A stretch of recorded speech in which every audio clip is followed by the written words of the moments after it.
Hare Krishna, welcome back to my channel. I am Radhika Piyari Devi Dasi and happy Gaur Purnima to all of you. I am just about to go to the temple, but before going to the temple, I wanted to share with all of you about Lord Chaitanya Mahaprabhu. This particular day holds a lot of importance and it is actually considered as our new year for the Gaudiya Vaishnavas because this is the appearance of Gaurang Mahaprabhu, the most merciful incarnation of the Supreme Personality of Godhead. As per the scriptures, Lord Sri Krishna appears once in the day of Brahma with all his full potencies as the Supreme Personality of Godhead. All the expansions come together and Lord Sri Krishna appears. In this Dwapar Yuga, that was one of that form of Sri Krishna where he appeared in the day of Brahma. And this is the Manu which is called the Vivasvata Manu. So Krishna, when he appeared, he was in Dwarka and he was living in Dwarka with his 16,108 wives. This is the time where this incident happened. This is one of the pastimes of the appearance of Lord Chaitanya Mahaprabhu to take place. So Lord Sri Krishna was actually with Satyabhama and he informed Mother Rukmini that he is going to come to her and meet her. So Rukmini Devi, she called all the maidservants, she made the entire arrangements, cleaned everything, called the brahmanas and the priests to chant Vedic hymns for the welcoming of Lord Sri Krishna.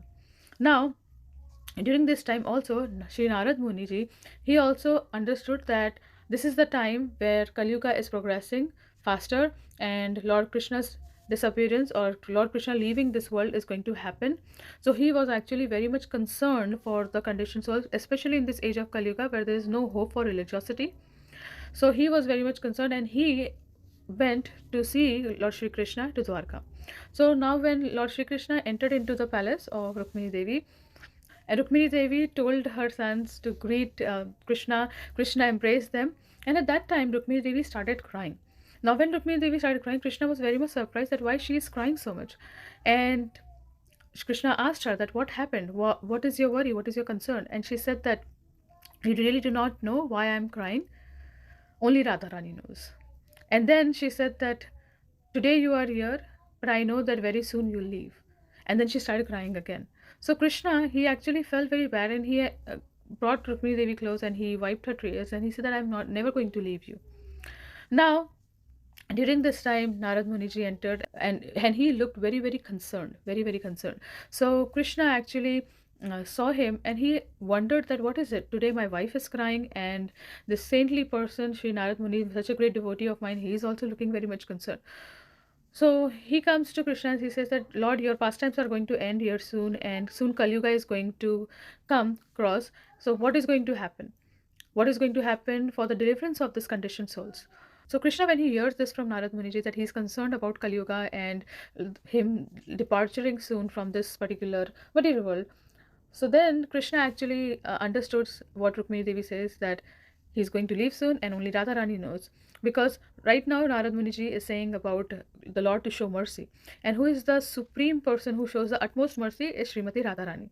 So Lord Krishna, he thinks for some time and then he says to Narad Muniji that in Kali Yuga I am going to come in the mood and complexion of Srimati Radharani and I am going to deliver the conditioned souls.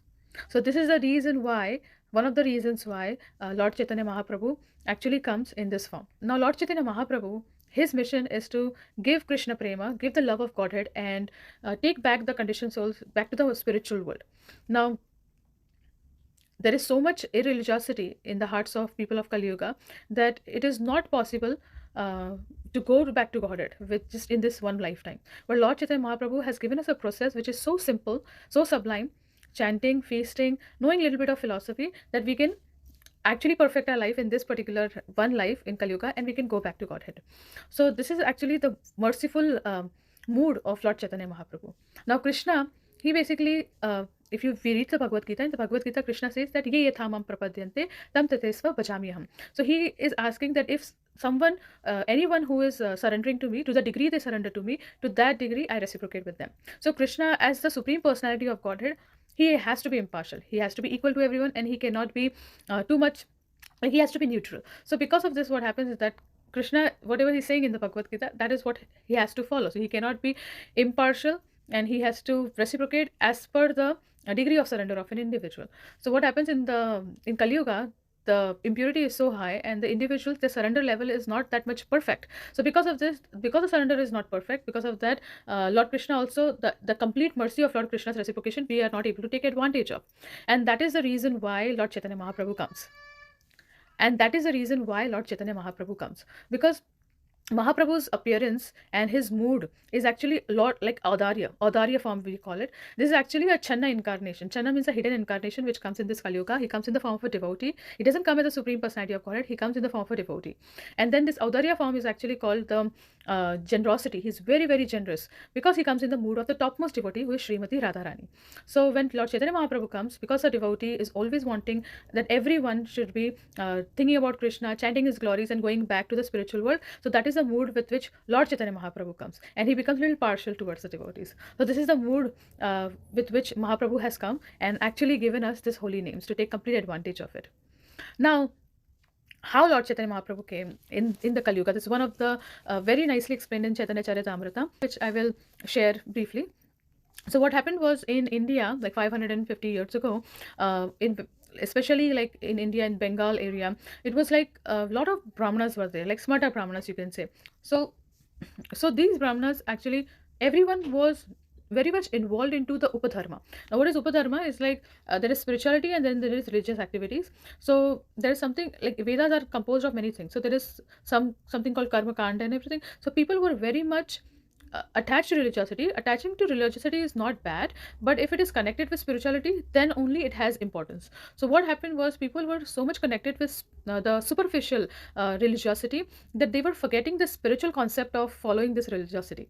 So the smata brahmanas and the high class people, they were so wealthy, so they were actually doing the weddings of their daughters or their sons by doing like a big festival, and one person would try to match the other person's caliber, and that is how they would do the marriages. Now someone would do this and then someone would like to do something different trying to match them. So instead of doing the sons and the daughters marriages, they would do Shiva and Parvati's marriage. So like this, there would be a competition. And then after that, when Shiva Parvati's marriage was done, then someone would think that we would do something new. Then they would start doing the marriage of their dogs, like male dog and female dog. Then to match that, they will do the marriage of someone will do the marriage of male cat and female cat. So when the Vaishnavas at that time, when they saw these things, they were actually like, "What is happening? What are people doing? If they have so much money and they are misusing it, and then they are using it for superficial religiosity just for the sake of name and fame." So they were actually encouraging the people and the Smata Brahmanas that you should, no one is worshipping Vishnu, you should worship Vishnu, you should actually chant the holy names. So what the Smata Brahmanas or the Brahmanas at that time would say that you should the chanting of the holy names is so pure that it will get contaminated if it is chanted anywhere. This is the kind of concoction they were putting, and then they would say that only going to the Ganga, because Ganga is so pure, holy names can be chanted, and only a specific group of individuals can chant it. So all these unwanted rules were put, and the Vaishnavas were very, very worried about this age of Kali. Now what happened was at that time, Sri Advaita Acharya. Now, Advaita Acharya is the incarnation of Mahavishnu and Sadashiv together. So, he actually is one of the Panchatattvas. He was actually in this prayerful mood. He wanted Lord to appear. So, he made a very, very sincere prayer, and because of this sincerity of his prayers, Mahaprabhu appeared. So, now Jagannath Mishra, he is actually the father of Chaitanya Mahaprabhu. He actually once got a dream that Krishna has appeared in front of him, and then he entered his heart. From his heart, when he entered, he transferred into the heart of Sachi Mata, and like that, they both became very beautiful and brightened. So that's the kind of dream he saw, and he woke up from it. When he woke up, he felt very happy. Even Sachi Mata actually saw that dream together.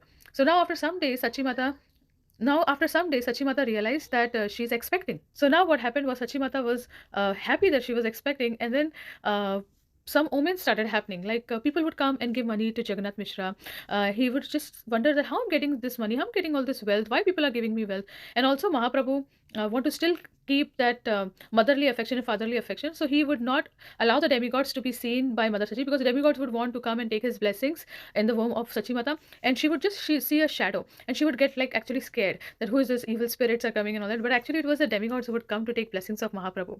And also, one more thing had happened, that when Krishna had told Narad Muniji that he is going to appear, he told him to tell all the demigods from the different dimensions that he's appearing and they should come and assist him. That's why Goloka Vrindavan, from there also the Nitya Siddhas, or the eternally liberated souls, they came, and also the demigods appeared too. the demigods appeared because they were actually done from the sense gratification of the heavenly planets, because there are only two troubles they have. One is that there's so much sense gratifications, there's so much to get distracted of, and the other thing is actually the demons harassing them. So these two things which are there, they have no other trouble. So they were actually wanted to get love of Godhead. They actually wanted to go out of this material world, and that is why they appeared as well.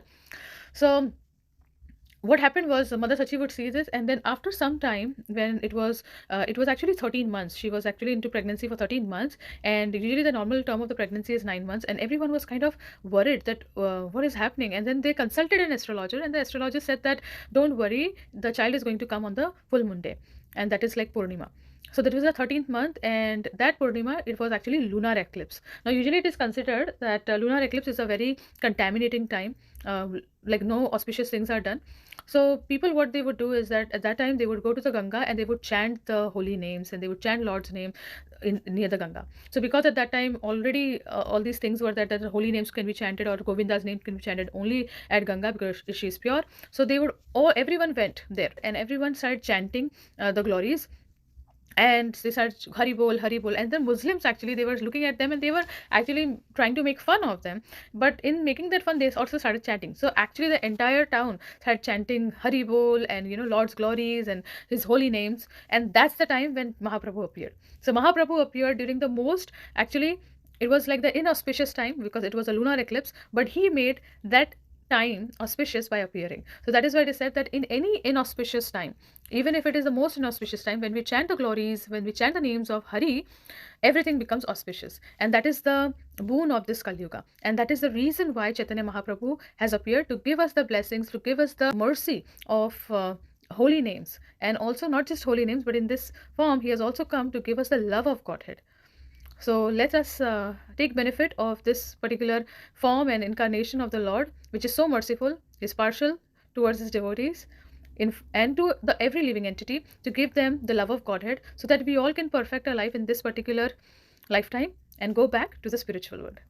So thank you so much for watching, and I'll see you in the next video. Hare Krishna.